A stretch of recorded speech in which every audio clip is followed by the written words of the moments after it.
the governor's mask mandate. We are desperately looking for help at the hospital and asking the community to help. And This is Midland, Texas. So much pushback Governor about Conway. freedom and civil Senator, liberties whatever. of wearing a mask in the middle of a pandemic, when we literally come to work every morning with 3 buses of FEMA nurses and ventilators we've gotten from FEMA to take care of our community. I'd like to know if there's anything your office can do to talk to our city council to make some sense out of this and actually enforce the governor's order for our state. We are literally drowning, and we are paying for it on the backs of the healthcare workers at the hospital. Amen, Midland. That's a nurse. Just, not too concerned about the fact that we are overrun. And You're listening to a live town hall, Conway, to accommodate Texas. overflow of patients. So, Jennifer, there's not a lot. I've got one vote when it comes to voting for folks in the city council. Obviously, they're listening to their constituents, and so we've got constituents in Midland out there who feel as you do.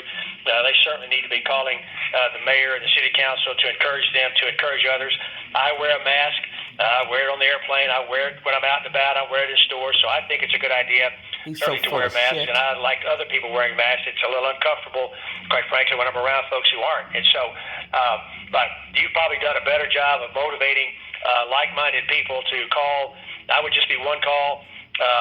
Folks in Midland who agree with you need to be calling calling the mayor and the city council, because they're elected just like I am, and I'm listening to folks on federal issues, and I know they're listening to folks on local issues. So thank you for your service and your colleagues' service at the hospitals, for continuing to fight the fight on behalf of folks who get sick. Yeah, right. Either just they got sick, or they should have worn a mask and got sick. However they got sick, you don't care. You just take care of them, and I certainly appreciate that. Let's now go to Chris in Midland. Chris. Hi, Chris. Hi, how are you doing? Yes, sir. Can you hear me okay? Yes, sir. I got you. Good. I appreciate your answer there pertaining to the tax breaks. They're standing up for some conservative principles and how reinvesting that money, large corporations reinvest that money, and Midland is dying direct into our pockets. Pertaining to the coronavirus, we all know it is a problem, but I don't think people are aware that in 2018 over 600,000 Americans lost their life to cancer, and that during this pandemic and all the fear that's being pushed, that screenings, colon cancer screenings, are down by, I believe, over half. Breast cancer, man. Your response has been registered. Push is actually creating more. Your response has been registered. I live in Midland, where we're actually putting some common sense approaches. We're trusting our citizens to do what's right and protect the elderly. Is there any way that Congress would, instead of dangling money towards a virus with a mortality rate of 0.625%, as it is currently, as you know, those fatality rates are dropping substantially as treatments have gotten better and vaccine on the way. Your response has been registered. Congress would be willing to create packages like Trump did with Warp Speed for expediting cancer vaccines or cancer research. You're already walking around with no mask in Midland. Well, I'm not sure specifically about that, Chris. I do think that the silver lining in these dark clouds that has been the pandemic and coronavirus and the horrible tragedies that the 250,000 families have had to endure, the silver lining will be the amount of research that's gone on with respect to therapeutics, what we don't talk about a lot, as well as the viruses. And so seeing those successes, I think future I don't know why they called me to be involved with this town hall, because I ain't got nothing good to say to Mr. Conway. Cancer in this instance, Alzheimer's, ALS, whatever it might be. I think the way the system's responded to Operation Warp Speed will be one of those great stories that Pfizer said they had nothing to do with Operation Warp Speed. Lying and ass. actually examine what is done on that. It'll show great dividends, and certainly that could be a guide and an example. Now, an awful lot of money and risk has been taken at it because we're buying vaccines to be given out. But should the vaccine be proven unsafe, we'd have to destroy them and we'd lose that money. That's not necessarily a model that we would want to do all the time, but certainly I think there's some lessons to be learned there. Let's now go to Jeff in Granbury. Jeff. Oh, and by the way, star 3 to get in the queue. Jeff in Granbury. Yes, sir. My question is, The Access Live event operator has been notified that you wish to ask a question. billionaires and starving kids exist at the same time.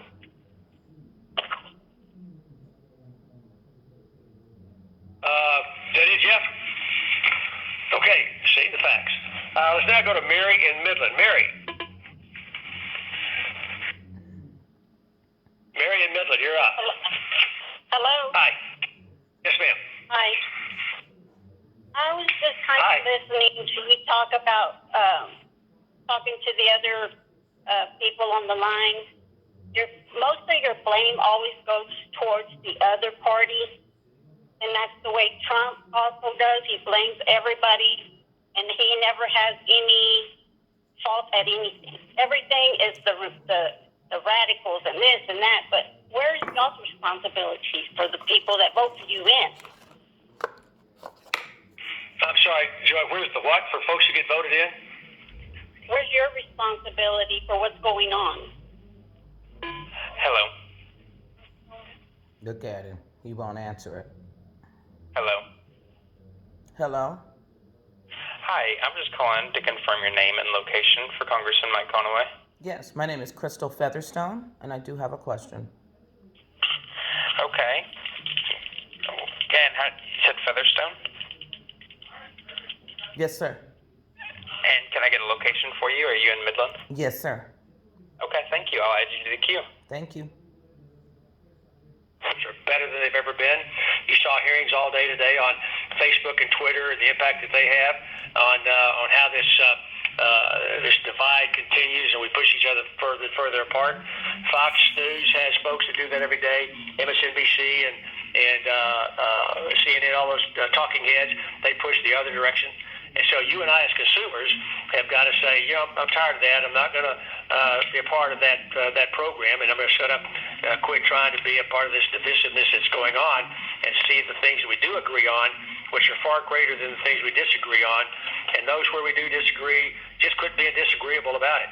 Understand that we're going to have deeply held beliefs, life and Second Amendment, all these other kinds of things, and rather than demonizing each other simply because they have a difference of opinion, just accept the fact that we have a difference of opinion, and then move to try to work to persuade folks that our ideas or your ideas are the right ones to go for. So I appreciate that. Let's now go to Joy in San Angelo. Joy. I'm upset about all the problems with the election. Is there not some way that the requirements to be able to vote could be, I can't think of the word, but could it be uniform for everybody? Standardized? Yes, in a national election.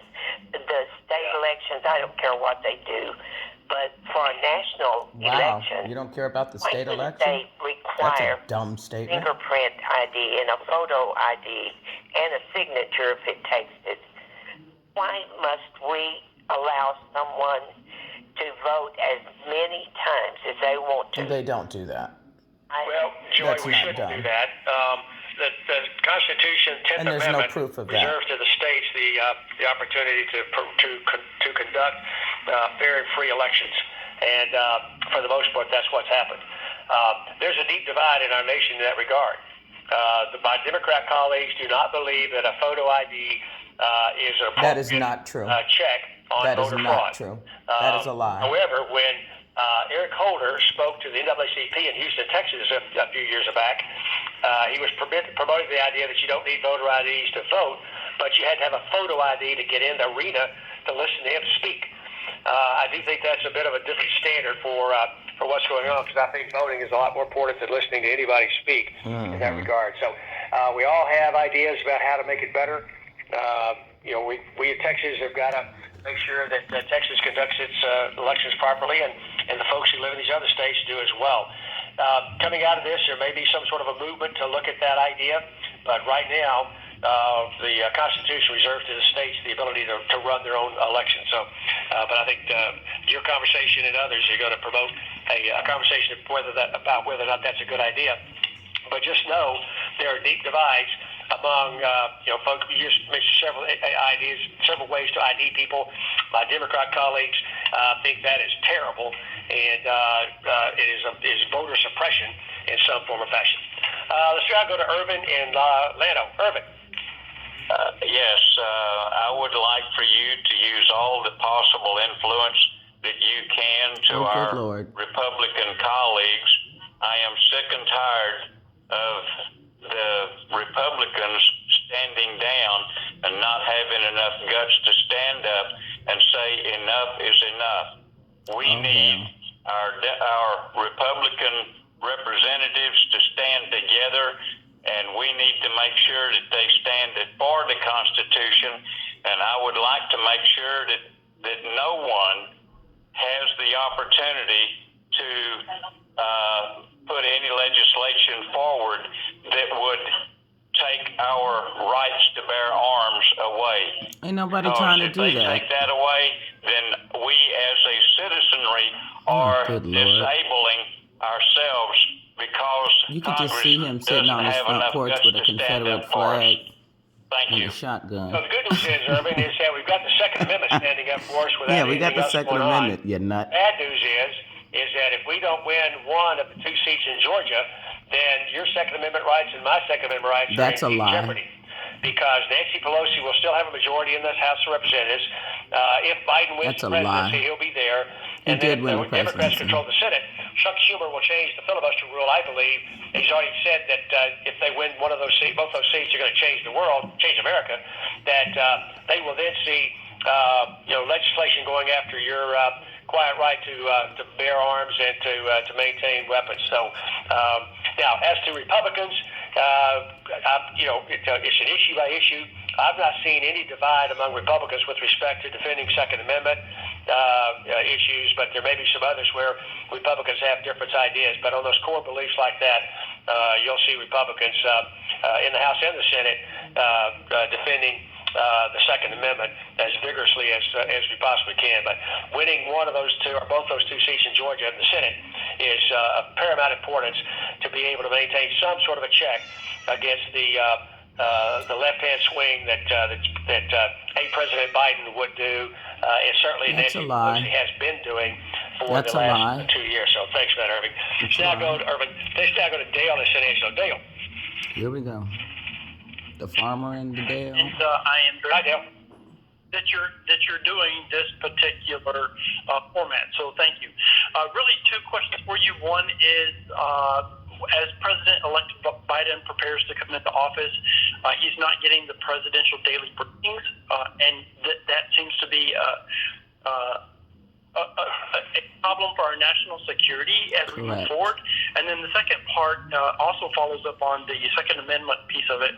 I personally strongly support the Second Amendment, but I think there are certainly some things that we could do within gun control that are smart things to do. In order to get your thoughts around that. So, for example, it's the Second Amendment. I have the right to bear arms, but I can't own a nuclear weapon, obviously. So, what are your thoughts on smart, strategic ways that we can manage that? And last but certainly not least is, it seems like since the election, President Trump has not been anywhere near the coronavirus or those updates, and wanted to know where you stand on trying to get some support for people who, like me, have just lost my job as a result of the COVID and the HEROES Act. Thank you. Gotcha. Good one. On the Second Amendment, here goes the problem spin. we have there is the age-old incrementalism, because once you start down a path, the Democrats and the left have been very good at just continuing to average the wrong direction. That's a lie. And so we're always very cautious about putting limits on the Second Amendment. The other thing is most of the gun violence you see going on would not have been affected by any of the proposed rational solutions that the left comes up with respect to gun violence. It's still against the law to use a gun as a crime. It's still against the law to steal a gun. It's still against the law to buy a gun and give it to somebody else. All those things are still out there, and we still have gun violence going on. But we got to be very careful about infringing on the Second Amendment in any form or fashion because of the way the left has always operated to go further and further down the track. Speaker Pelosi is actually the one that has stood in the way of any additional help for businesses. I mentioned earlier that I would be against any new money that would go into the coronavirus response, but there are billions of dollars of money out of the $2.5 trillion that's been appropriated that have yet to be spent. As an example, we've got about $130 billion of the PPP program, which was one of the most successful programs going forward, that still hadn't been spent when that program lapsed. We've had a bill that we can't get enough Democrats to sign over the discharge petition that would reopen that program. I can't even do this no more. This is how much Republicans are calling people at home and telling them flat out lies. This is Conway just lying through his teeth and supporting the criminal president who is not the president anymore. He's a lame duck. Repurpose those dollars. And that's it. That's it.